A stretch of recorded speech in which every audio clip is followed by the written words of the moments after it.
Bom, vou começar hoje trabalhando o final do seminário Os Não Todos Vagueiam, porque foi o seminário que eu escolhi para discutir esse ano. Fizemos um seminário sobre isso e hoje eu estou encerrando. Eu tinha solicitado a alguns colegas que acompanharam os seminários que colocassem algumas questões e essas questões vieram. Vocês vão participar, são 7 colegas que fizeram perguntas sobre isso, propostas. Então, em torno dessas questões, eu vou fazer alguns comentários para finalizar o trabalho desse ano. De acordo com a programação deste ano do Espaço Mébius, Aurélio nos brindou com Os Não Tolos Vagueiam. Muito bom, aprendemos bastante.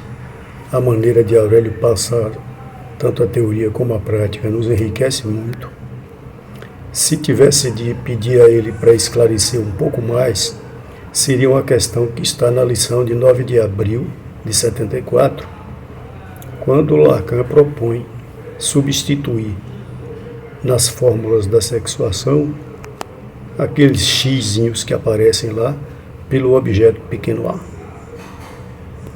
No mais, é agradecer aí a Aurélio e que venha 2024. Oi, Aurélio, eu tenho algumas questões para fazer para você, tomando o seminário 21 de Lacan, Os Não Tolos Vagueiam, como referência. Na lição do dia 9 de abril de 74. Lacan começa discutindo questões relacionadas ao saber que se inventa no processo da análise e logo em seguida ele retoma o grafo do desejo. E no lugar do X, ele sugere colocar o objeto A, o objeto causa do desejo.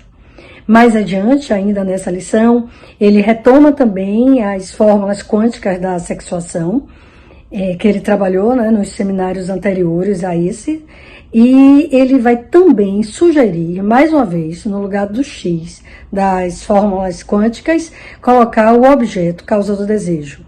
Então, me parece que essas mudanças têm um efeito na clínica, ela advém da clínica, e tem um efeito, e se você pudesse comentá-la em relação a tudo que já vinha sendo discutido, eu acho que vai ser bacana.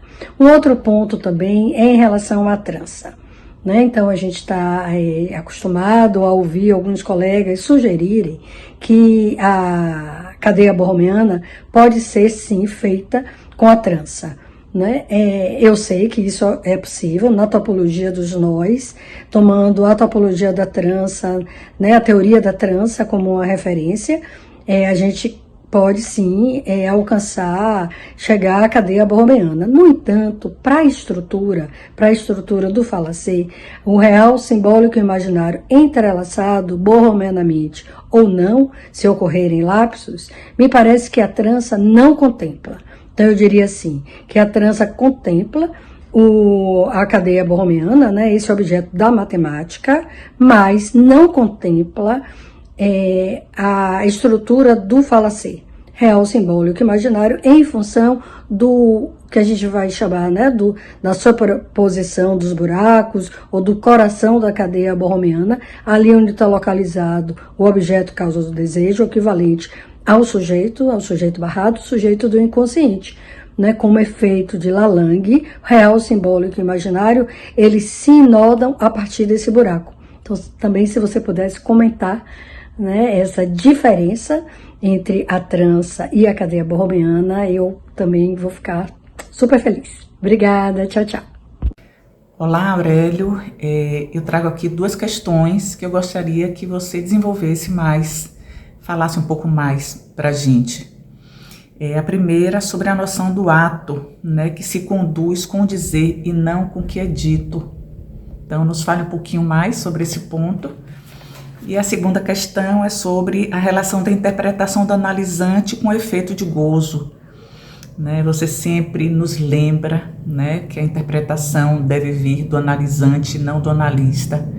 Então, eu gostaria também de escutar um pouco mais sobre essa questão.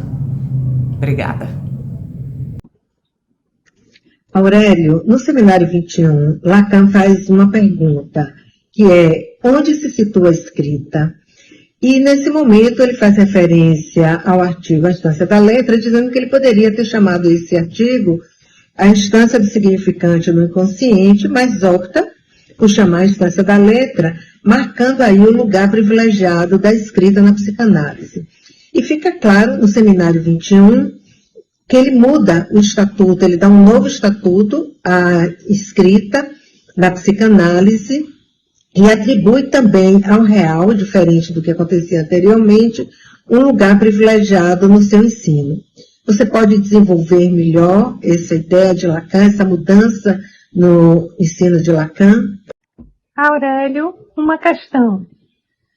No avesso da psicanálise, Lacan trabalha as estruturas discursivas, onde ele distingue o discurso do analista. E na circularidade com os outros discursos e na permutação dos elementos, vai se desdobrando a cadeia significante. Aqui, o inconsciente apresenta-se como espaço aberto, e os significantes S1 seguem no enxame interminável. Em Os Não Tolos Vagueiam, Lacan trabalha a estrutura do sujeito. Ele destaca também o saber masculino enquanto fechado e unário. Fala do saber inconsciente que permanece principalmente aberto, mas, por outro lado, que há a mulher que pode fechá-lo ou desdobrá-lo numa trança. Aqui eu perguntaria, no Nova Romeu, onde situaríamos esse espaço fechado, masculino, e o espaço aberto, feminino? Seria na imersão num espaço em 4 dimensões ou convertendo o nó em trança que se desdobraria? Obrigada. Aurélio, eu venho acompanhando os seus seminários há alguns anos, gostado muito pela contribuição, que você faz da teoria e tendo maior esclarecimento, Esse ano não foi diferente. O seminário Nós Todos Vagueiam, a gente percebe que Lacan vem dar uma organizada na noção do real, principalmente sobre a sua função. Na cadeia bohemiana, o real ele tem duplicidade, ele é o real da estrutura, mas também com as instâncias do imaginário e simbólico, ele tem uma equivalência. As 3 dimensões não se diferenciam. Primeiramente, Lacan vai falar que o real é impossível de ser acessado, é do impossível. Nesse seminário ele já muda para o necessário, ou seja, precisamos inventar, mesmo se ele não existisse. Essa questão dessa mudança da impossibilidade para a necessidade, Lacan introduz uma possibilidade de acesso. Como você vê isso na sua prática? Porque a gente sabe que quando o sujeito no dispositivo analítico, quando ele fala, as 3 dimensões se apresentam. Mas é acessível o real? Outra questão, esse seminário, ele tem um título muito, com várias traduções, e Lacan usa a homofonia da língua francesa. Os Não Tolos Vagueiam tem uma sonoridade de Os Nomes do Pai. É certo que os nomes do pai, ele norteia a organização da estrutura, a entrada do sujeito na linguagem, mas eu gostaria de saber de você, ouvindo esse título, você acha que os não tolos vagueiam? Obrigado, viu? Aguardo suas colocações. Oi, Aurélio, sempre bom estar aqui acompanhando seus seminários. Eu gostaria de colocar uma questão. No seminário que você vem transmitindo esse ano, os não todos vagueiam, Lacan coloca em uma das lições que o impossível está de um lado e o real do outro. E sempre soube que o real era o impossível dentro das categorias de Aristóteles, aquilo que não cessa de não se inscrever. Continuando escutando e seguindo as lições do seminário, fiquei pensando se nesse momento Lacan desloca o real da categoria do impossível para o necessário. porque logo adiante ele vai dizer que no relançamento, naquilo que Freud chamou de repetição, né, que o que cessa de se escrever, que seria o possível, retorna na categoria daquilo que não cessa de se escrever, que seria o necessário. Então fiquei pensando se nesse momento ele coloca o real como necessário e o impossível poderíamos pensar a não relação sexual, por ela não se escrever, porque no Leturdi também ele vai dizer que o necessário advém do impossível. Então, se você pudesse me esclarecer, eu agradeço. Como algumas dessas questões elas convergem para alguns temas, eu escolhi fazer uma sequência para desenvolver aqui, começando com uma questão que foi colocada algumas vezes, que era o que foi essa passagem que Lacan propôs quando ele escreveu as fórmulas da sexuação, que depois vocês vão acompanhar, uma parte já sabe, não tem nenhum problema, mas ele colocou nas fórmulas, usando da lógica, ele colocou x. Então, quando falava todo x é φ de x, ele escrevia isso, né, dentro de uma questão lógica e depois desenvolvia o que era isso. Nesse seminário, teve um momento que isso começou a ser discutido lá na turma dele, né? E ele fez uma modificação importante, e foi exatamente essa que foi solicitada, que eu comentasse alguma coisa, porque ele sugeriu, a partir de um determinado momento, na aula de 9 de abril de 74, a tirar o x, que era matemático, lógico, né? E colocar o pequeno a. Então a fórmula passou a se resumir assim, a se escrever assim, né? Todo a é φ de a, não tinha mais x. É importante isso, eu vou dizer assim, muito importante, porque foi o momento que Lacan procurou, de alguma maneira, dentro da leitura analógica que ele vinha fazendo da psicanálise, ele disse que faria dessa maneira quando estudou os objetos topológicos de superfície, quando começou a trabalhar com a topologia, para incluir algum desses elementos da matemática e da topologia na psicanálise. Então, ele fez isso com o objeto pequeno a, que ele diz que foi a invenção dele. É importante porque Lacan desenvolve isso de muitas maneiras. Aparece esse objeto em diversas escrituras que ele vai colocando no curso do ensino dele, no esquema L, nos discursos, na sexuação, na cadeia borromiana, e aí acompanhamos isso o tempo todo. Mas eu diria que a mudança de x para a tem o valor de que, a partir de um determinado momento, quando ele começou a fazer uma releitura do que seria o objeto pequeno a, porque num primeiro momento ele tomou isso como uma perda, a partir do momento da constituição do sujeito, nós sabemos disso. Com os discursos ele fez uma mudança, colocando o objeto A no lugar de uma produção, como mais de gozar, como um lugar de gozo. E nessas outras escrituras, nos seminários que ele foi desenvolvendo, tem um instante que Lacan faz uma equivalência, faz uma homeomorfia entre o objeto A e o sujeito.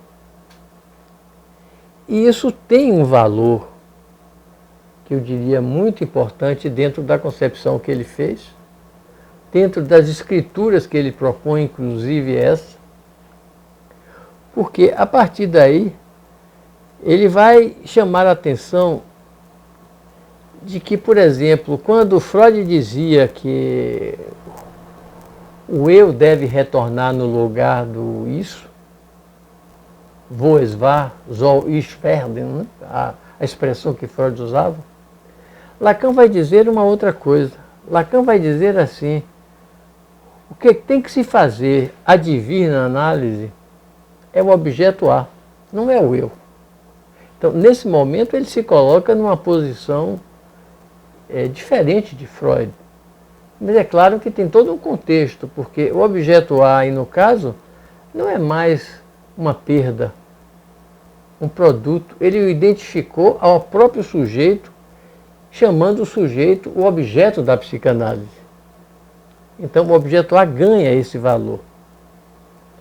E mais ainda, Lacan vai, em outro momento, dizer assim: o objeto A, eu devo sê-lo. Ele se coloca dentro dessa posição de ser como o objeto A. E vai, na sequência, colocar no trabalho da análise essa condição de que o sujeito deve deixar de ser o objeto pequeno a, no final da análise, para poder adquirir a condição possível de ser analista. É claro de que quando ele vai ser analista e fazer parte do discurso do analista, ele ocupa como representante do objeto A, mas já não é mais a mesma coisa. Ele chama semblante do objeto A. Eu prefiro chamar representante do objeto A, mas tudo bem. Então, essa mudança do X para o pequeno a traz todas essas questões que dizem respeito exatamente a que nessas escrituras que Lacan vai propondo, a psicanálise tem uma prevalência. Porque se ele bota o objeto A nas fórmulas da sexuação, por exemplo, está escrito que ali é o sujeito que está mostrado daquela maneira, como objeto. E isso, de alguma maneira, repercute no efeito que ele queria propor de que nas escrituras a psicanálise contava já com uma prevalência das letras. E isso também tem uma modificação importante no ensino dele. Foi quando ele foi se desfazendo da prioridade que ele deu ao simbólico durante muitos anos e passou a incorporar o real na prática da análise. Isso tem muito valor do que Lacan sugeria nesse momento e, sobretudo, no início dos anos 70, já dando essa prioridade ao real, quando ele encontra de presente, ele usa essa expressão, né, aquilo que foi a estrutura que se chama de Novo Romeu.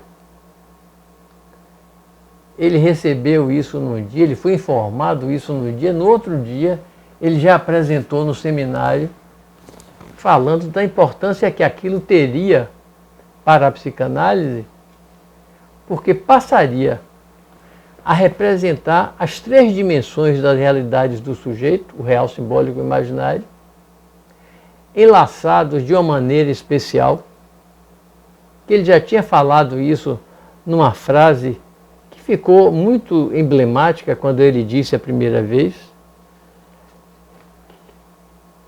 que se diga, fica esquecido atrás do que se diz naquilo que se ouve.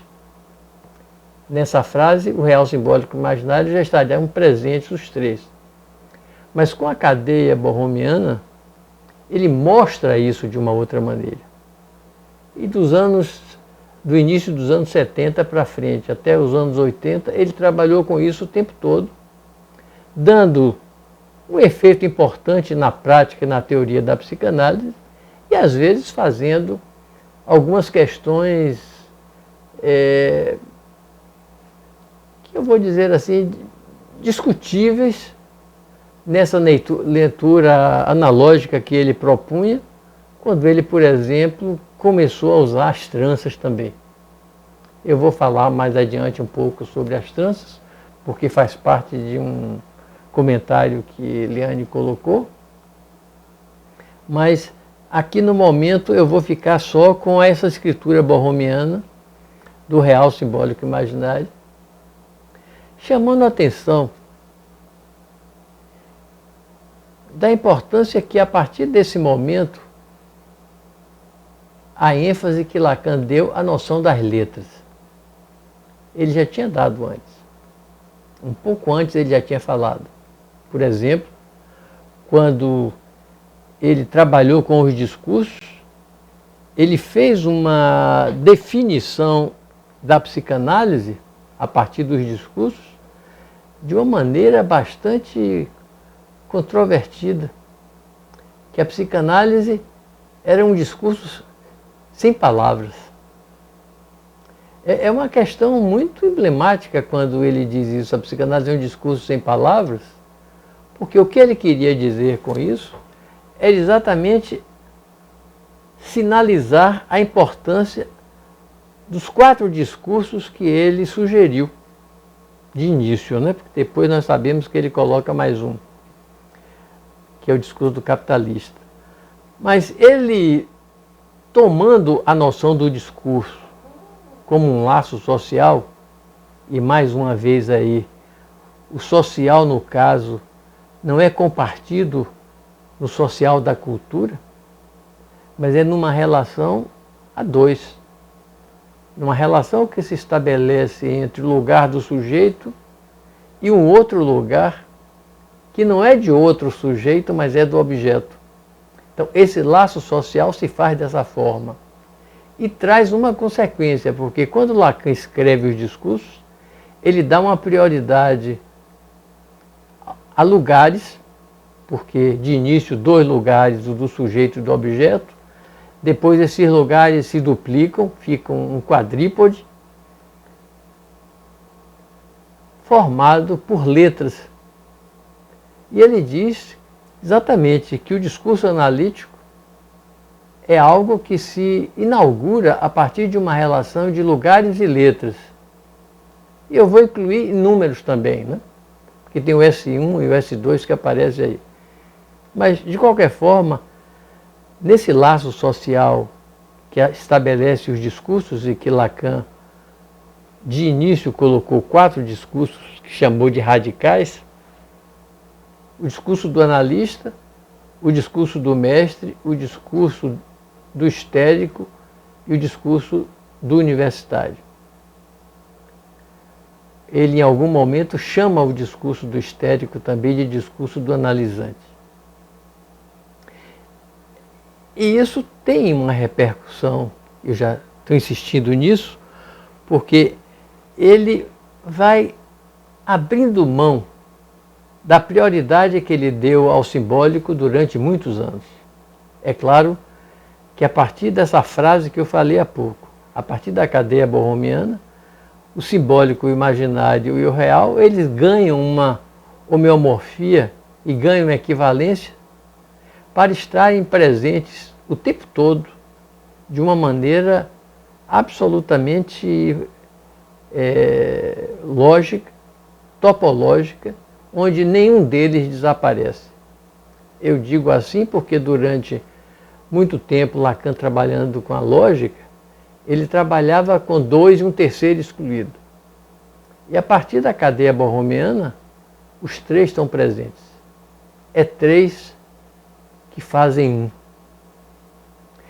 Eu vou insistir nessa condição que Lacan colocou, né, o real simbólico imaginário fazendo o 1, que no primeiro momento ele chamou nó borromiano, nó borromeu.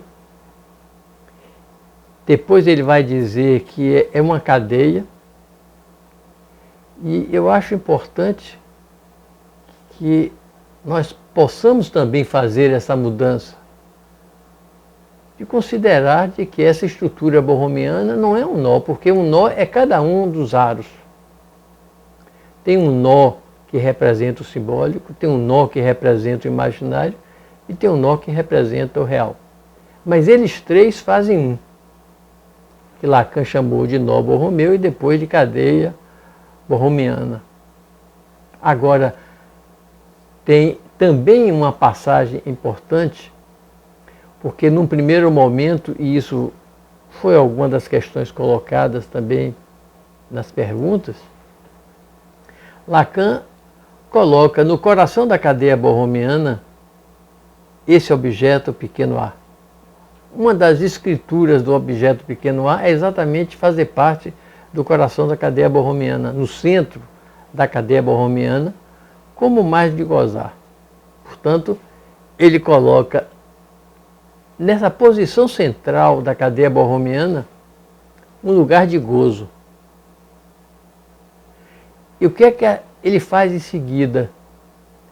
Ele vai fazer essa homeomorfia do sujeito com o objeto, propõe essa equivalência, afirma isso de que o sujeito é o objeto e retira do centro da cadeia borromiana o objeto pequeno a e coloca o sujeito sob a condição de um artesão. É uma expressão que me chamou muita atenção na hora que eu vi pela primeira vez, mas achei muito importante, porque a partir daí Lacan sugere uma mudança fundamental na prática da análise e na teoria da análise. Qual é a mudança que ele traz com isso? A mudança que eu chamo de fundamental para a psicanálise é porque, a partir do momento que o sujeito ocupa o coração da cadeia borromiana nesse lugar de gozo, mas sob essa condição de ser um artesão, ele passa também a ser responsável por produzir seus artesanatos, primeiro, por inventar diversos tipos de saber que aparecem no campo da cadeia borromiana. Mas, além de inventar saber, ele vai ser aquele que é responsável por inventar o saber inconsciente que o determina. Essa é uma proposta que Lacan faz, que criou muitas dificuldades no momento que ele sugeriu isso. Ainda hoje, quando isso é apresentado em certas discussões de grupo, de jornadas, o que seja, causa um desconforto, porque o sujeito passa a ser aquele que é responsável pelo que lhe acontece. Então, olhando dessa maneira, nós temos que considerar também, por exemplo, que o sintoma não é uma metáfora como Freud colocou. Freud não usou esse nome, mas como o retorno do recalcado. Lacan falou da metáfora. Mas o sintoma passa a ser uma invenção do sujeito também. Por quê? O que é que Lacan vai sugerindo, e algumas dessas condições foram colocadas há pouco nessas perguntas, a partir de uma outra aproximação entre aquilo que é dito e o dizer. Porque durante muito tempo Lacan trabalhando com a cadeia, com a topologia do significante, ele falava dessa relação entre o dito e o dizer, chamando a atenção para isso através da metáfora e da metonímia. Mas quando ele vai dando esse valor ao real, ele passa a estabelecer essa duplicidade do dito e do dizer, chamando a atenção de que o dito é aquilo que cada um vai falando, escolhe. Quando o analisante chega numa análise, ele é solicitado a falar, portanto ele vai fazendo ditos. E nós precisamos considerar que se esquecem a partir daquilo que se ouve. E retorna no dizer. Do dizer que passa a ter um valor da dimensão do real. E esse real causa os ditos. Esse real passa a ter uma prioridade importante na cadeia borromiana, que se de uma maneira descritiva, eu vou usar essa expressão, nós podemos dizer que o que vem primeiro para cada um de nós é o simbólico, que é a linguagem, quando nós passamos para a prática da análise, o que vem primeiro é o real. O que vem primeiro é essa estrutura borromiana que incorpora o sujeito, que faz marca nesse corpo que sustenta o sujeito. E que tem uma outra condição muito importante, que é algo que vou contemplar também com as questões que foram colocadas, porque quando nós falamos da cadeia borromiana e esse enlaçamento do real simbólico e imaginário, eu vou dizer assim, na intenção da cadeia borromiana, portanto, nesse buraco central da cadeia borromiana, ela não se desfaz.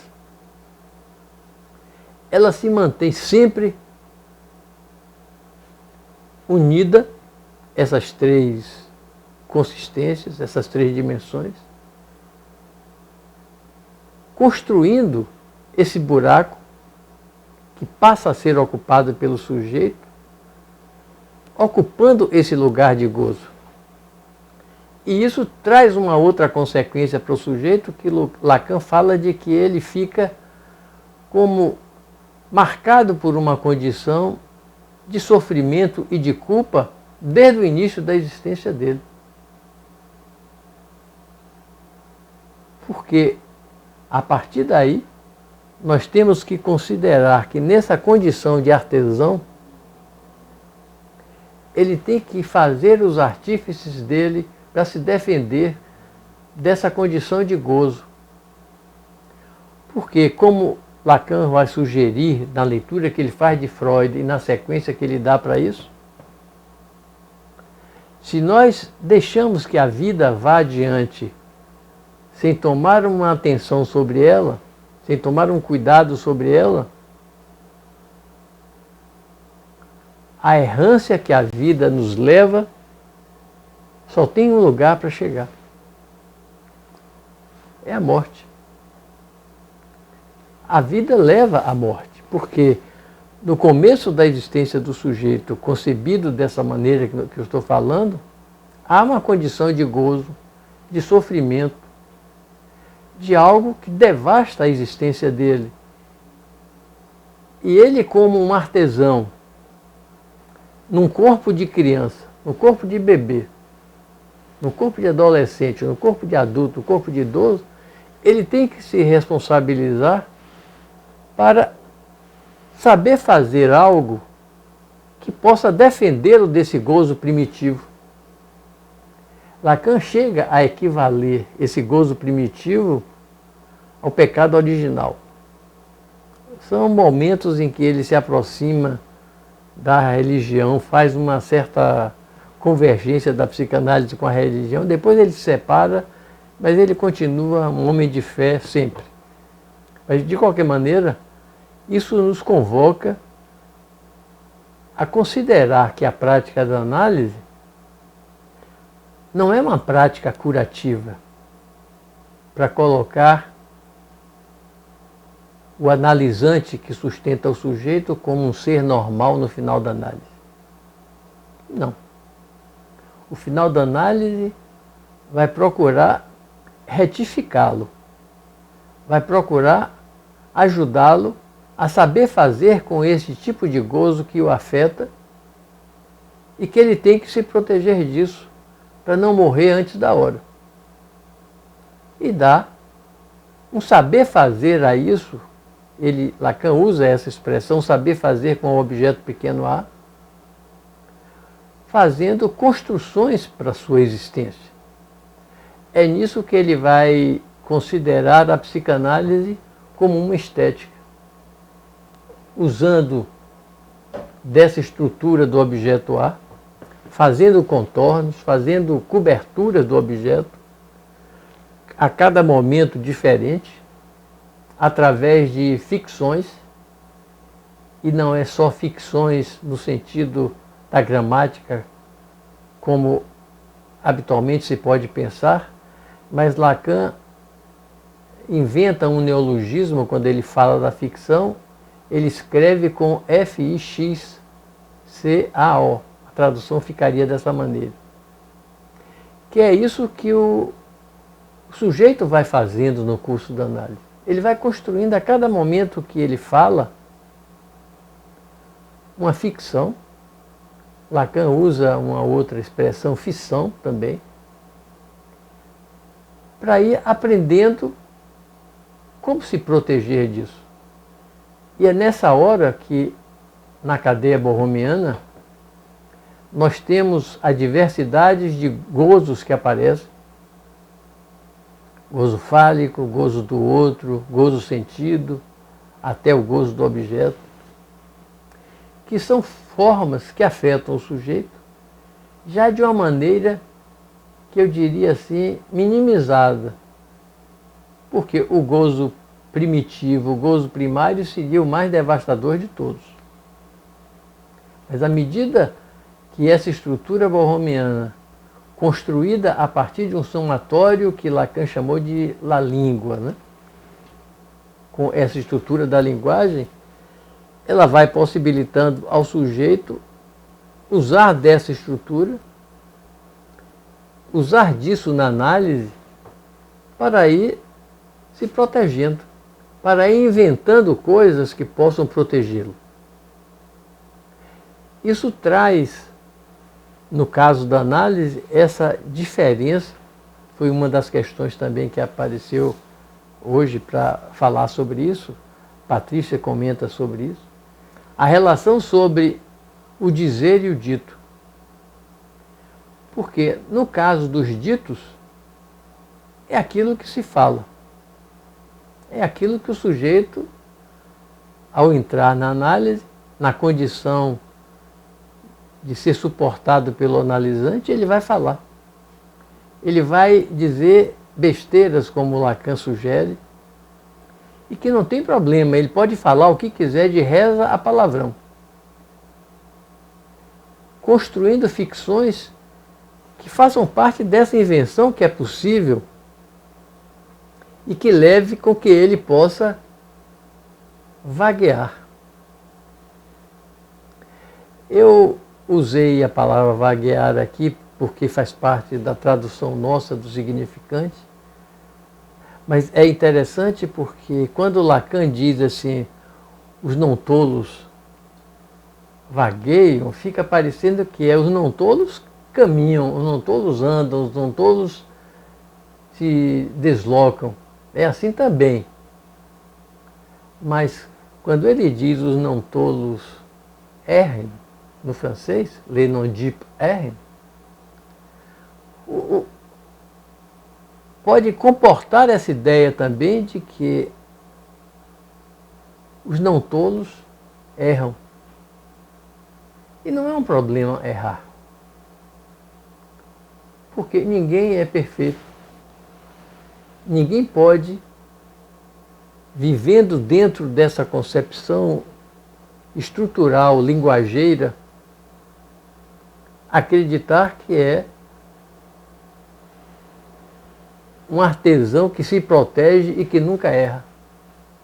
Sempre se erra. Mas isso não é o problema, porque na análise, quando o sujeito, tomando a palavra, fala,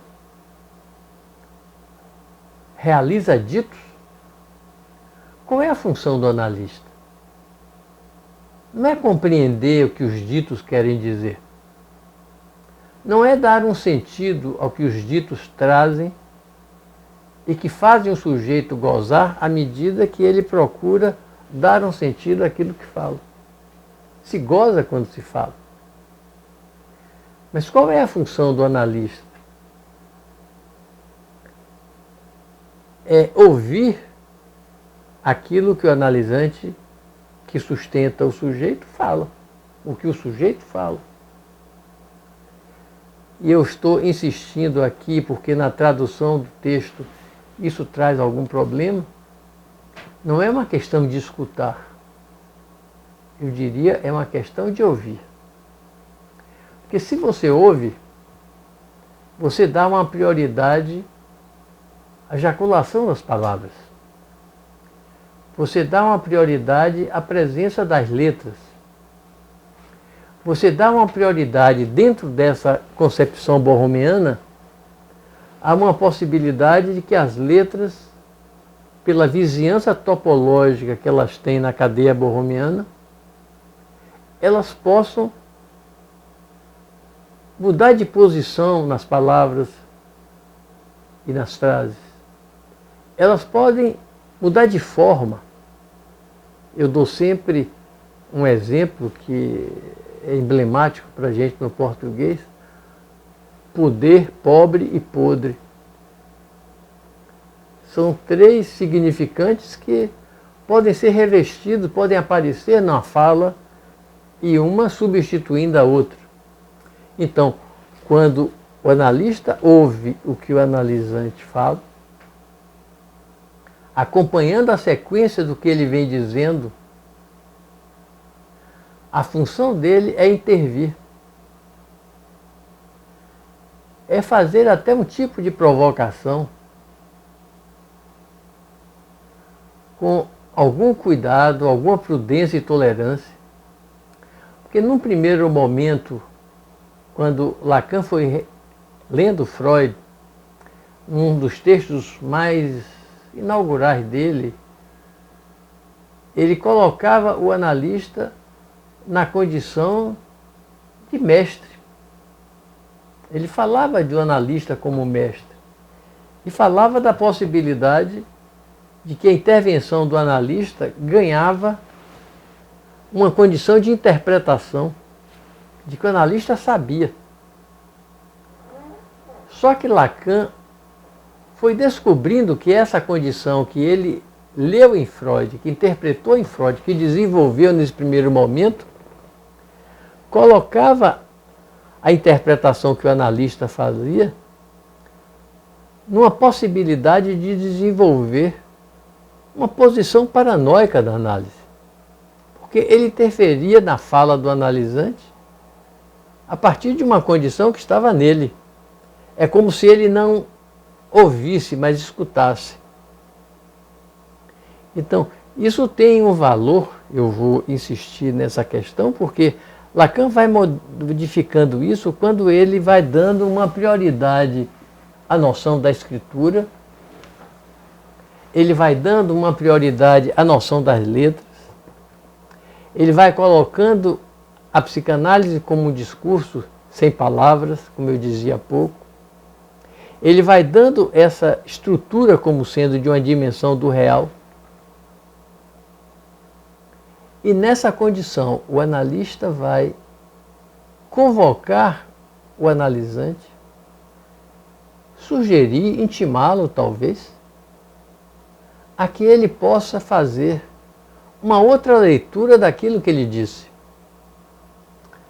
a reler de uma outra forma aquilo que ele disse. E aí é que entra uma das questões colocadas pelos colegas também, é de que, a partir do momento que o analisante falou, e ele goza com isso, a partir do momento que ele procura dar um sentido àquilo que ele fala, e ele goza com isso, aparece na cadeia borromeana como gozo sentido, como gozo fálico, é algo que afeta o corpo que o sustenta como gozo do outro, como gozo do corpo. E quando o analista sugere a que o analisante possa fazer uma outra leitura do que ele disse, levando em conta essa possibilidade que eu falava há pouco, de que as letras possam mudar de lugar, mudar de forma, construir novas palavras, o que seja. A partir do momento que o analisante aceita essa intervenção do analista, ele tenta construir nova ficção do que ele falou antes. Ele tenta construir outras ficções do que ele falou num primeiro momento, porque a cada instante que ele fala, uma ficção se constrói. Mas o que é importante aí? Muito importante. É porque nessa nova construção que ele faz, há também uma condição de gozo. E é essa condição de gozo, desculpe, é nessa condição de gozo que o dito retorna para o dizer, recuperando efeitos do imaginário, do simbólico, mas sobretudo do real. Sobretudo do real, que tem essa prioridade do gozo. E é nisso que passa a ter um efeito de interpretação. A interpretação deixa de ser do analista, a interpretação deixa de ser um produto que poderia acontecer no discurso, mas passa a ser uma operação realizada pelo sujeito à medida que ele vai construindo ficções, uma atrás da outra, com efeitos de gozo, agora que possam minimizar o sofrimento. Um gozo que seja menos devastador do que existia antes. De que ele não precise botar uma pedra no caminho para tropeçar. Ou melhor, para tropeçar ele bota a pedra no caminho. Ele pode até botar a pedra no caminho, mas ele passa do lado. Por que eu digo isso? Porque dentro dessa concepção que nós estamos desenvolvendo, é importante chamar a atenção de que o inconsciente, aqui e agora, é algo que determina o sujeito, mas é o sujeito que o inventa. É preciso levar em conta, no caso, dois elementos importantes dentro desse momento que nós estamos falando aqui, que é a relação que a cadeia borromiana traz com a noção do tempo e do espaço. Porque o tempo aqui, Lacan vai manter a mesma relação que ele falava antes do instante de ver, o tempo para compreender, o momento de concluir. Mas antes havia uma sincronia nisso, havia uma diacronia também sequencial nisso. E a partir da cadeia borromiana, quando Lacan começa a trabalhar com isso, ele reverte essa questão, chamando a atenção de que é a partir do momento de concluir que interfere no tempo para compreender e determina o instante de ver. Então, isso se modifica muito, porque o sujeito vai vendo aquilo que é possível ver. E constrói também, à medida que vai tomando a palavra, espaços onde ele se movimenta. Não é o espaço no sentido físico e no sentido clássico que nós temos, mas é algo que se constrói a cada momento. E isso importa muito porque foi quando Lacan também fez essa mudança de que, ao falar do significante da letra, ele levou em conta que na escritura, quando nós falamos da letra, não se trata de um precipitado de significantes. É de algo que tem relação com a letra. É algo que tem relação com aquilo que se escreve. E nessa escritura há uma prioridade do real. nós temos que considerar o simbólico e o imaginário, que são sempre presentes, mas é a partir da existência do real que a letra conta. Porque a letra não absorve o real. A letra não exibe o real.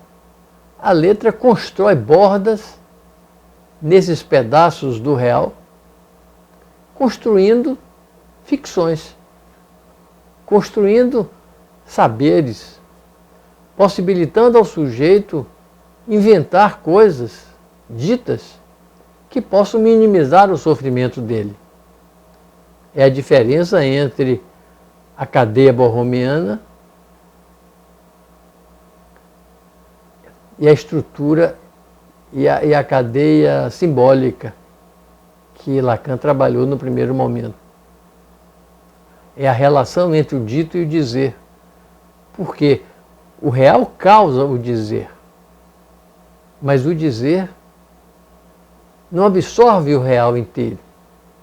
Aquilo que se diz a partir daí é como uma meia-verdade, já que a verdade ocupa esse lugar do dizer nos discursos, e que o sujeito tem que ir aprendendo o que fazer com isso, suportando algumas condições que trazem também nessas questões. Eu já estou também precisando terminar por causa do tempo, quando Letícia falou do espaço aberto e do espaço fechado. Porque nós temos, tomando a cadeia borromiana como essa condição, a possibilidade de considerar essa condição do espaço fechado como uma certa proposta escrita por Lacan, num certo momento, mas que há sempre uma falha nesse espaço fechado. E o espaço aberto, certamente, é aquele que não tem essas bordas. Mas nós não podemos considerar um espaço fechado único, porque a partir do momento que nós somos apreendidos pela linguagem, incorporados pela linguagem, incorporados pela cadeia borromiana, o preço que nós pagamos é dessa incompletude. Há um espaço incompleto aí, é um espaço aberto sempre.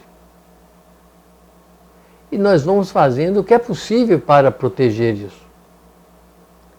É o que aparece na questão da cena sexual, onde nunca se completa um com o outro. Cada um é responsável por aquilo que o faz se manifestar em cada momento na relação sexual. Porque quando Lacan diz que não há proporção sexual, é de uma outra ordem. A relação sexual existe. Agora, não há uma convergência. Um ser sexual não completa o outro. O lugar de um ser sexual não completa o outro lugar. Tem essa binaridade do homem e da mulher, mas hoje tem toda a divergência que nós estamos acostumados a. Por fim, uma última questão que eu queria colocar, foi feito um comentário a partir do momento que Liane falou sobre a trança. Eu acho que a trança é um momento bastante interessante que Lacan sugere a fazer a cadeia borromiana com trança. Eu acho que faz parte dessa leitura analógica que ele vai fazendo.